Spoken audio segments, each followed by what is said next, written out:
Hola, yo soy Juan Estamija Jaimes. Yo les voy a explicar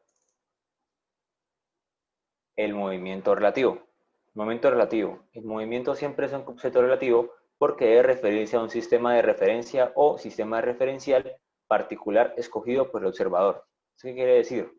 Que el movimiento de una partícula puede ser visto o descrito desde distintos sistemas de referencia. Entonces, un sistema de referencia es aquel que está constituido por un origen y tres ejes perpendiculares entre sí y que pasan por aquel. Entonces, los sistemas de referencia pueden estar en reposo o en movimiento. Existen dos tipos de sistemas de referencia, el sistema de referencia inercial y el sistema de referencia no inercial. El inercial es aquel que está en reposo o que se mueve a una velocidad constante, mientras que el no inercial es aquel que tiene aceleración y es llamado así porque en él no se cumple la ley de inercia o primera ley de Newton. Entonces, los vectores posición y velocidad y aceleración en una partícula tendrán en general distinto valor dependiendo del sistema de referencia desde el cual se estén calculando. Las transformaciones de Galileo son las ecuaciones que relacionan los vectores velocidad, posición y aceleración a medidos desde dos sistemas de referencia diferentes.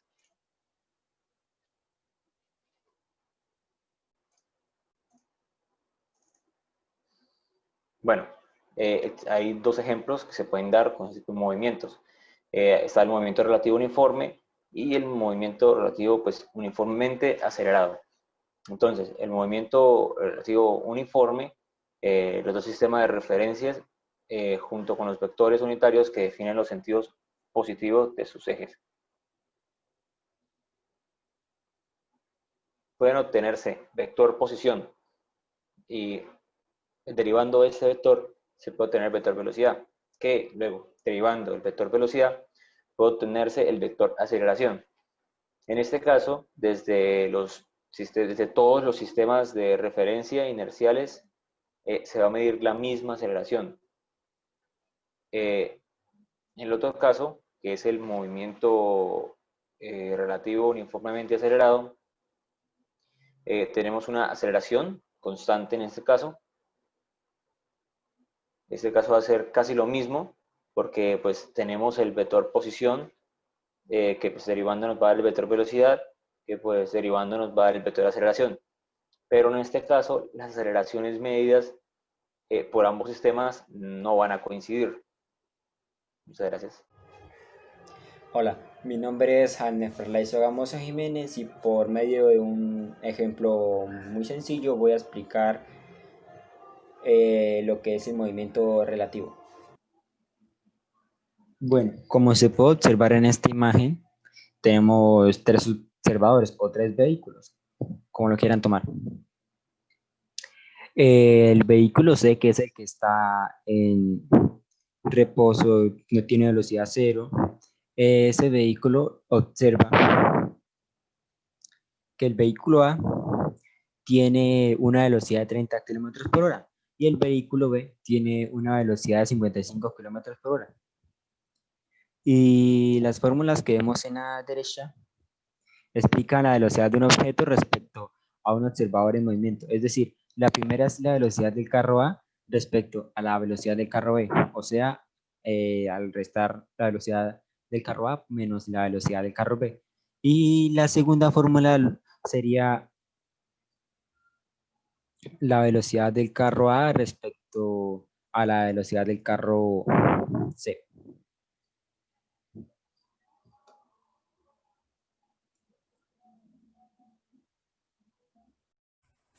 Hola, mi nombre es Diego Arle Mejía Naya y les voy a explicar el ejercicio asignado a nuestro grupo. Bueno, el ejercicio dice, un río tiene una rapidez estable de 5 metros por segundo. Un estudiante nada corriente arriba una distancia de 1 kilómetro y de regreso al punto de partida.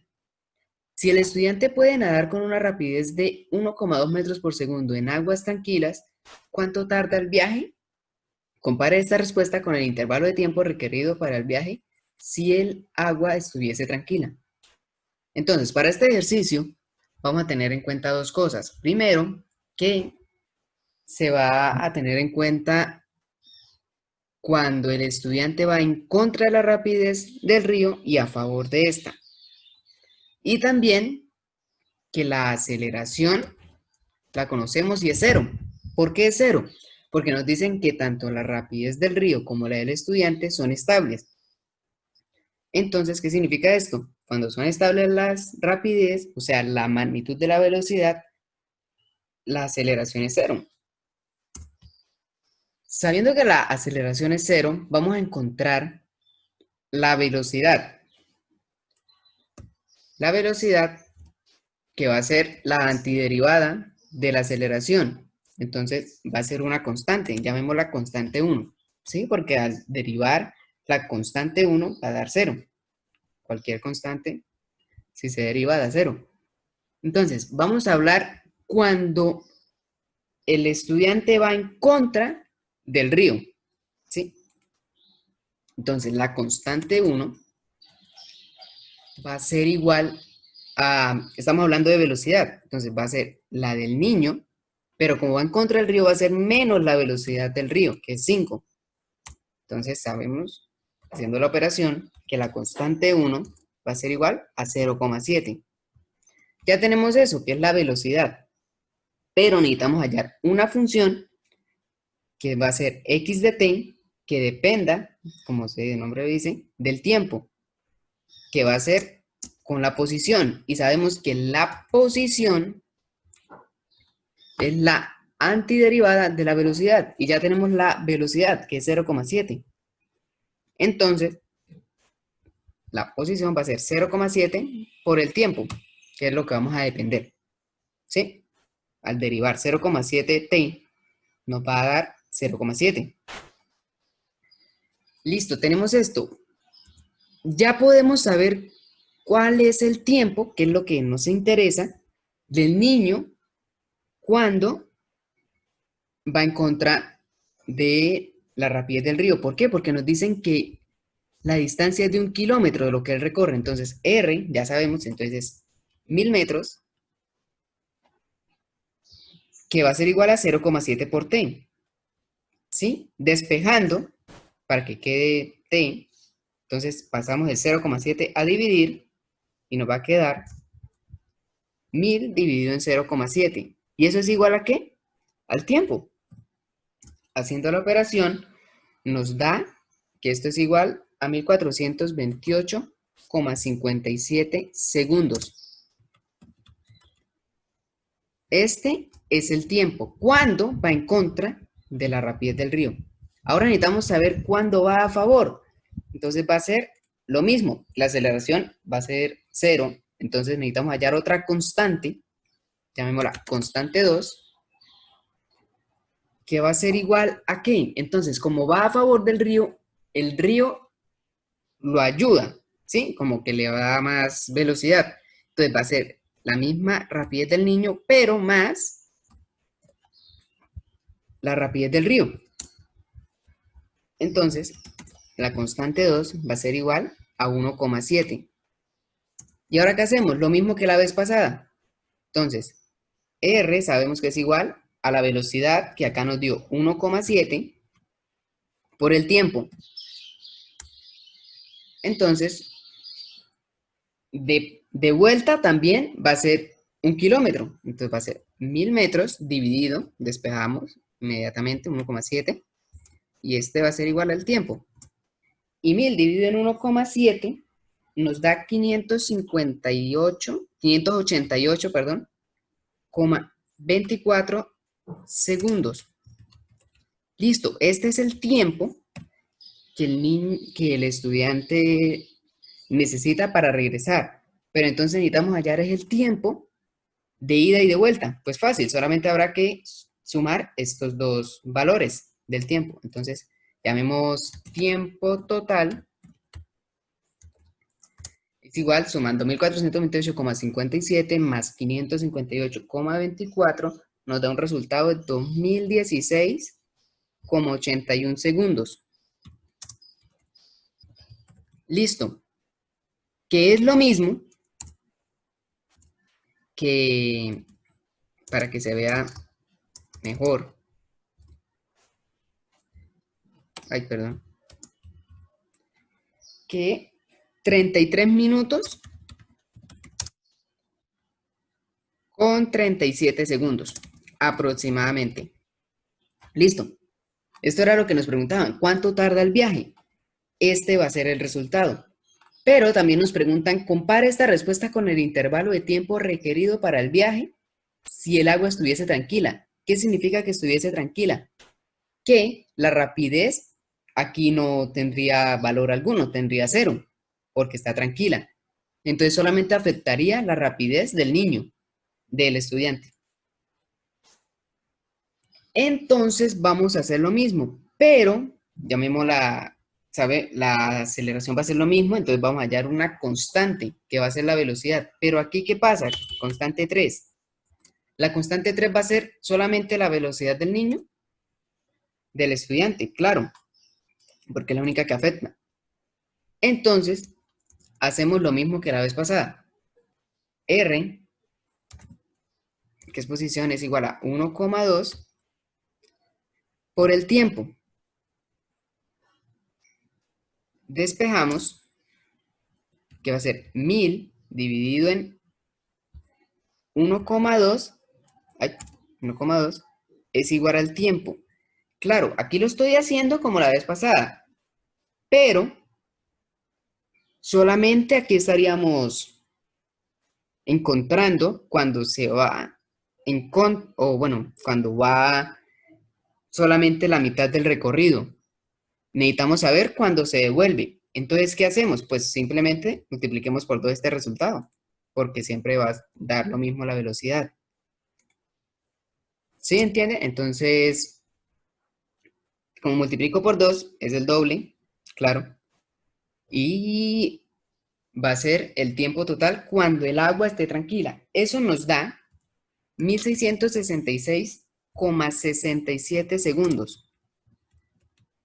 Este es el tiempo. Ahora, entonces, coloquemos tiempo en agua tranquila. Es 1666,67 segundos o 27 minutos y 47 segundos. Y 47 segundos. Ya, esto sería el tiempo cuando el agua está tranquila. ¿Qué podemos observar? Que cuando el agua está tranquila, el estudiante va a demorarse menos. ¿Sí? 27 minutos. Pero ¿qué tiene que ver este ejercicio con lo que mis compañeros han estado explicando? Bueno, si nosotros lo estamos viendo, este ejercicio, si estuviéramos fuera del río y viendo al niño nadar. Pero ¿qué pasa si otra persona estuviese dentro del río? ¿Sí? Viendo al niño nadar. A esta también le afecta, estoy hablando cuando el agua tiene una rapidez, ¿no? A este también le afecta esta rapidez de 5 metros por segundo. Entonces, voy a dibujar acá. Supongamos que este es el río. Yo lo estaba viendo desde aquí. Pero si alguien más estuviese aquí en el río y viera al niño nadar, lo afectaría también la corriente, que es la rapidez que nosotros llamamos. Entonces, si alguien estuviese dentro del río y quisiera saber el tiempo, entonces no serían mis mismos cálculos. ¿Por qué? Porque a este también le afecta la rapidez. Y si supongamos que la rapidez del río va hacia allá, a este también lo va llevando un poco para allá. Entonces, él solo vería el 1,2 metros sobre segundo del niño, porque 5 metros por segundo está afectando a los dos sujetos. Por lo tanto, si él hiciese ese cálculo, le daría este resultado: 27 minutos con 47 segundos. ¿Por qué? Porque es como si estuviese el agua tranquila. Porque los 5 metros sobre segundo los afecta a los dos. Y bueno, ya es todo, creo. Muchas gracias. Hasta luego, profe.